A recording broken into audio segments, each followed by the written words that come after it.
Movie के शुरू में हम एक लड़की को देखते हैं जिसका नाम था जोए। उसके माँ बाप एक दूसरे कमरे में WWE की फाइट कर रहे थे। इधर जोए जमीन पर चलने की बजाय अलमारी और सेफ से होते हुए किचन की खिड़की तक पहुँच जाती है और वहाँ पर बैठ जाती है। वो काफी देर तक वहीं पर बैठी रहती है। फिर कहानी 20 साल बाद की दिखाई जाती है, जहाँ पर हम जोए को देखते हैं जो अब जवान हो चुकी थी। वो अब एक कंपनी में क्लीनर की नौकरी करती है, लेकिन आज वो अपनी जॉब के लिए लेट हो गई थी। फिर जैसे तैसे करके वो जल्दी से वहाँ पर पहुँचती है। उसके साथ उसका छोटा भाई माइकल भी था, क्योंकि अब जोए के मॉम डैड की मौत हो चुकी थी। इसीलिए वो जहाँ भी जाती है अपने छोटे भाई माइकल को अपने साथ ले जाती है। दरअसल वो थोड़ा अलग था, इसलिए उसे एक खास देखभाल की जरूरत थी। जोए पहले स्पेशल फोर्स में थी, लेकिन मॉम डैड की मौत के बाद माइकल की जिम्मेदारी उसके ऊपर आ गई और उसे फोर्सेस छोड़कर के क्लीनर की नौकरी करनी पड़ी। अब वो ऊंची ऊंची बिल्डिंगों की खिड़कियों को साफ करती है, जो बिल्डिंगें 300 से 400 मीटर तक ऊंची होती है। आज जोई जिस बिल्डिंग में काम करने के लिए आई थी वो इस इलाके की सबसे ऊंची बिल्डिंगों में से एक थी। वो माइकल को रिसेप्शन पर बैठा कर के टॉप फ्लोर पर जाती है, जहाँ पर बिल्डिंग का ऑपरेटिंग रूम था। वहाँ पर उसे पता चलता है कि वर्कर्स अपने काम को अच्छे तरीके से नहीं करते,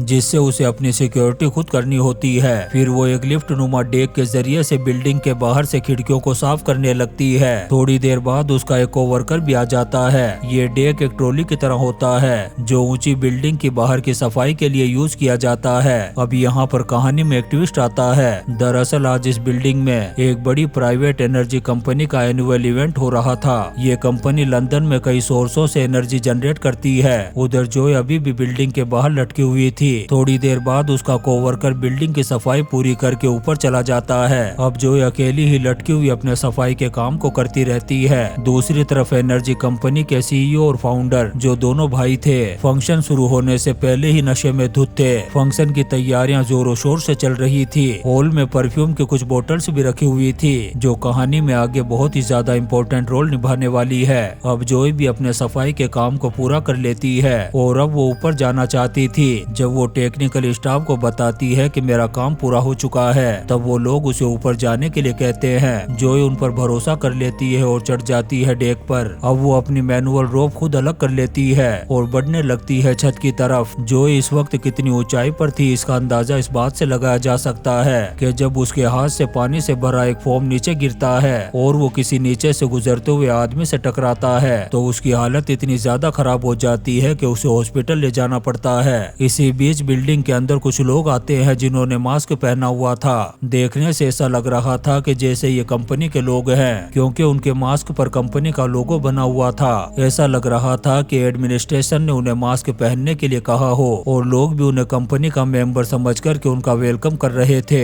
लेकिन अचानक से माहौल पूरी तरह से बदल जाता है। मास्क पहने हुए लोग ऑपरेटिंग सिस्टम में मौजूद लोगों को मार करके वहाँ पर खुद ऑपरेटिंग करना शुरू कर देते हैं। उसी टाइम जोई की लिफ्ट ऊपर की तरफ जा रही थी, लेकिन तभी एक डेड वर्कर का हाथ लगने से लिफ्ट बीच में ही रुक जाती है। इससे जोई एक बहुत ही खतरनाक जगह पर फंस चुकी थी, ठीक उसी फ्लोर पर जहाँ पर कंपनी का फंक्शन चल रहा था। अब मास्क पहने हुए लोगों ने ऑपरेटिंग रूम का पूरा कंट्रोल अपने हाथ में ले लिया है और जोई जो इतनी ऊंचाई पर फंसी हुई है वो कुछ भी नहीं कर सकती थी, क्योंकि उसने अपनी सेफ्टी रोप पहले ही छोड़ दी थी, जिसकी वजह से वो खुद को ऊपर या नीचे नहीं ले जा सकती थी। अब उसकी बदकिस्मती यह थी कि वो खिड़की के जरिए से बिल्डिंग के अंदर का पूरा नजारा देख सकती थी, लेकिन कुछ कर नहीं सकती थी। मास्क पहने हुए लोग अपने मुंह पर ऑक्सीजन सिलेंडर लगाते हैं, फिर दबाते हैं एक बटन। इसके साथ ही हॉल में रखी हुई परफ्यूम की बोतलों से गैस निकलना शुरू हो जाती है, जिससे वहाँ मौजूद लोग एक एक करके बेहोश होने लगते हैं। लोग इससे बचने की कोशिश करते हैं, लेकिन इसका कोई फायदा नहीं होता। इसी बीच जोए का भाई माइकल भी बिल्डिंग के उसी हिस्से में पहुंच गया था जहां जोए सफाई करने के लिए गई थी। वो जोए की मदद करना चाहता था, लेकिन पूरी बिल्डिंग में बोतलें रखी हुई थी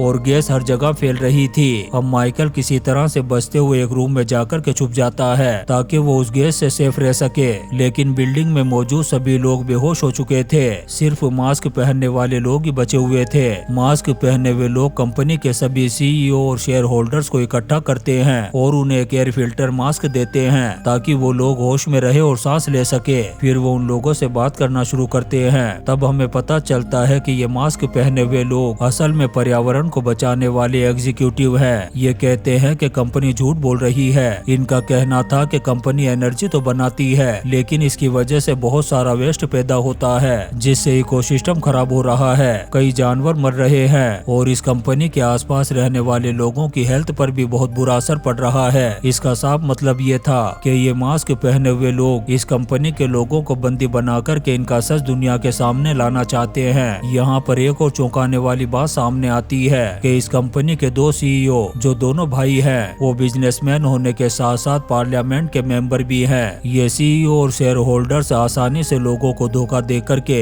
इस टॉक्सिक कंपनी को चला रहे हैं। मास्क पहने हुए लोग चाहते हैं कि ये सभी अपने अपने अकाउंट के पासवर्ड दें ताकि कंपनी से जुड़ी सारी जानकारी आम जनता तक शेयर की जा सके। इसके अलावा वो इन सभी लोगों से कबूलनामे भी लेना चाहते हैं। इन मास्क पहने हुए लोगों की मांगे तो सही लग रही थी, लेकिन इनका तरीका गलत है। अब कहानी में एक ट्विस्ट आता है। मास्क पहने हुए लोगों ने सभी सीईओ और शेयर होल्डर्स को एक जगह पर बैठा दिया था। तभी इनका एक आदमी जिसका नाम था नोवा, वो इनकी मर्जी के खिलाफ जाकर कंपनी के दो सीईओ में से एक को गोली मार देता है, जिससे सभी लोग चौंक जाते हैं। दरअसल ये लोग यहाँ पर सच उजागर करने के लिए आए थे। अब इनका ये मामला मर्डर तक पहुँच चुका था। तभी इनका लीडर मार्कस नोवा से पूछता है कि आखिर उसने ऐसा क्यों किया। उधर जोय जो बाहर खिड़की पर लटकी हुई है, जब पार्लियामेंटेरियन को मरता हुआ देखती है तो खिड़की पर SOS का साइन बना देती है ताकि कोई पुलिस को बुला सके। बाहर मौजूद मास्क पहने हुए लोगों में से एक आदमी उसे देख लेता है और अपने लीडर मार्कस को बताता है। तब मार्कस नोवा को भेजता है जोय के पास। इससे जोय की जान को खतरा बढ़ जाता है, लेकिन इससे पहले कि नोवा वहां तक पहुंचता, दूसरा पार्लियामेंटेरियन वहां से भागने की कोशिश करता है, लेकिन मार्कस उसे पकड़ लेता है। नोवा को जब इस चीज का पता चलता है तो वो खुद भी पहुंच जाता है उस जगह पर। नोवा का मकसद सिर्फ कंपनी के लोगों को एक्सपोज करना ही नहीं रह गया था, बल्कि वो कंपनी के लोगों से नफरत करने लगा था। अब कहानी में एक और बड़ा ट्विस्ट आता है। यहाँ पर नोवा अपने लीडर मार्कस को ही गोली मार देता है, लेकिन मरने से पहले मार्कस उससे पूछता है कि आखिर उसने ऐसा क्यों किया। तब नोवा उसे बताता है कि वो एंटी ह्यूमन है और इंसानियत से ही नफरत करता है। वो बताता है कि उसका मकसद कंपनी को खत्म करना नहीं था, बल्कि वो चाहता है कि इंसानों को ही खत्म कर दिया जाए। अब तक मास्क पहने हुए लोगों में से कुछ मार्कस के सपोर्टर थे, लेकिन जब उन्होंने देखा कि नोवा ने उनके लीडर को ही मार दिया, तब वो लोग उसकी एंटी ह्यूमन सोच को फॉलो करने लगे और बाकी बचे लोगों को भी दूसरी दुनिया का मुसाफिर बना देते हैं। अब नोवा जोय की तरफ बढ़ता है, जो अभी भी बिल्डिंग के बाहर खिड़की पर लटकी हुई थी। अंदर उसका भाई माइकल छुपा हुआ था। नोवा खिड़की के अंदर खड़ा था और जोय बाहर है। जोय के पास अब एक मौका बचता है। वो मार्कस की लाश की जेब से गन निकाल लेती है और उसे पॉइंट कर देती है नोवा पर, लेकिन नोवा एकदम शांत रहता है। वो जोय से कहता है कि मैंने तुम्हारी पूरी मिलिट्री हिस्ट्री चेक की है, मैं अच्छी तरह से जानता हूँ कि तुम किसी बेगुनाह को नुकसान नहीं पहुँचाओगी। फिर वो उसे ब्लैकमेल करने की कोशिश करता है कि अगर जोय ने उसे गोली मारी तो वो पूरी बिल्डिंग ही उड़ा देगा, क्योंकि उसने सभी बेहोश पड़े हुए लोगों की बॉडी पर बॉम्ब फिट कर दिए हैं। फिर वो एक बेहोश पड़ी हुई औरत के सिर पर गन रखता है और माइकल को भी मारने की धमकी देता है। अब नोवा उसे मजबूर करता है गन नीचे करने के लिए और बिल्डिंग के नीचे गुजर रहे लोगों पर 7 राउंड फायर करने के लिए कहता है। तभी जोय का बनाया हुआ SOS साइन देखकर के पुलिस यहाँ पर पहुँच जाती है, लेकिन जब उन्होंने देखा कि जोय ने नीचे गुजर रहे लोगों पर फायरिंग की है तो अब वो जोय को आतंकी समझने लगे। पुलिस स्नाइपर जोय को ले लेता है अपने निशाने पर, लेकिन तभी एक पुलिस ऑफिसर जोय को पहचान लेती है, क्योंकि वो जानती थी कि जोय एक एक्स मिलिट्री ऑफिसर है। इसीलिए वो ऑर्डर देती है कि जोय पर गोली मत चलाना, लेकिन बाकी पुलिस ऑफिसर इस बात से सहमत नहीं थे।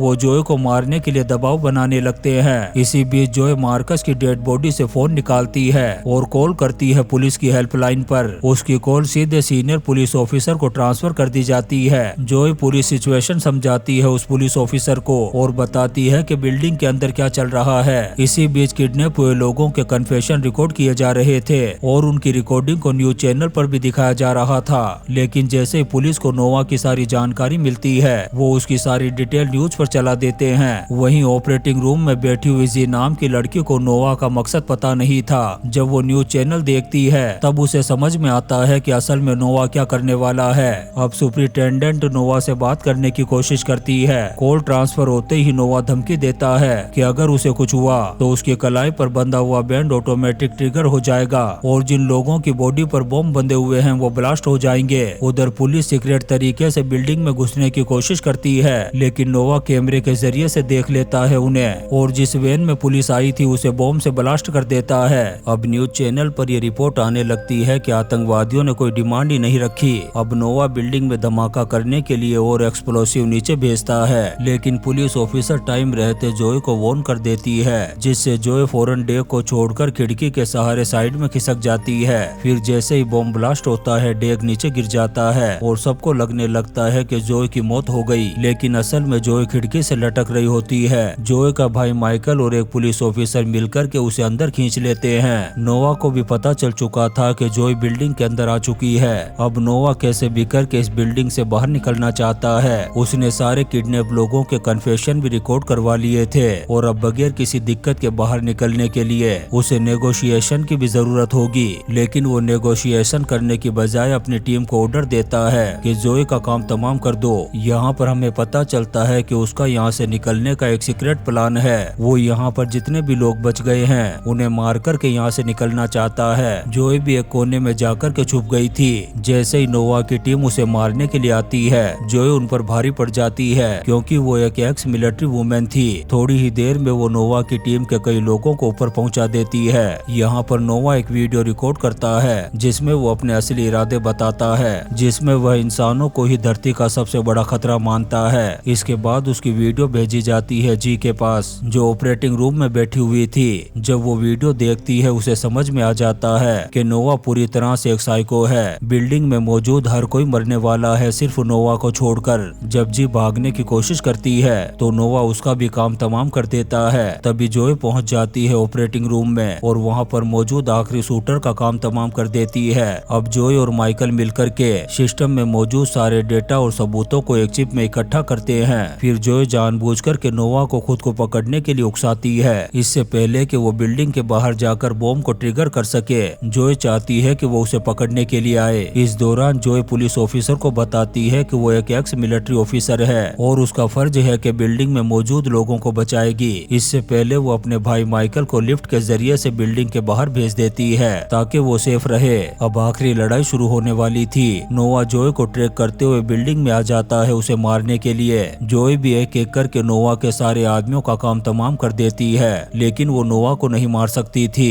क्योंकि उसकी कलाई पर बंधा हुआ बैंड उसके मरते ही ट्रिगर हो जाएगा। अब वो नोवा से उस बैंड को छीनने के लिए उससे लड़ाई करने लगती है। काफी देर तक इन दोनों के बीच में जबरदस्त WWE की फाइट चलती है। नोवा एक खिड़की से टकराता है जिससे उसका कांच टूट जाता है, जिससे वो लटक जाता है नीचे। नोवा आखिरी बार जोए को याद दिलाता है कि उसकी कलाई पर बंधा हुआ बैंड क्या कर सकता है। अगर वो नीचे गिरा तो वो ट्रिगर हो जाएगा, लेकिन तभी जोए नोवा को अपना हाथ दिखाती है। तब नोवा को पता चलता है कि उसका बैंड तो जोए के पास है। फिर जोए बगैर किसी झिझक के उसे नीचे गिरा देती है। इसके बाद जोए पुलिस को बिल्डिंग टेक ओवर करने का सिग्नल देती है। अब तक ज्यादातर आतंकवादी मारे जा चुके थे और नोवा भी मर चुका था क्योंकि बॉम्ब्स का कंट्रोलिंग बैंड अब जोए के हाथ में था, इसलिए किसी चीज का खतरा नहीं था। अब पुलिस बिल्डिंग में घुसकर के बाकी आतंकवादियों को भी खत्म कर देती है। इसके बाद जोए नीचे आती है जहां पुलिस ऑफिसर उसकी बहादुरी के लिए उसकी तारीफ करते हैं। सभी न्यूज चैनल पर उसकी बहादुरी की चर्चा हो रही थी, लेकिन जोए को फिक्र थी तो सिर्फ अपने भाई माइकल की। वो उसे ढूंढती है लेकिन वो उसे कहीं नहीं मिलता। तभी अचानक वो उसे दिखाई देता है जो रिसेप्शन एरिया में एक सोफे पर बैठा हुआ था। वो चिप भी उसी के पास थी जिसमें सारा डेटा और सबूत इकट्ठा किए गए थे। और इसी सीन के साथ ये शानदार मूवी क्लीनर खत्म हो जाती है। दोस्तों, हम आपके लिए ऐसी ही इंटरेस्टिंग मूवीज एक्सप्लेन करते रहेंगे, तो आप चैनल को सब्सक्राइब जरूर करें और लाइक और कमेंट्स भी करें। Thank you.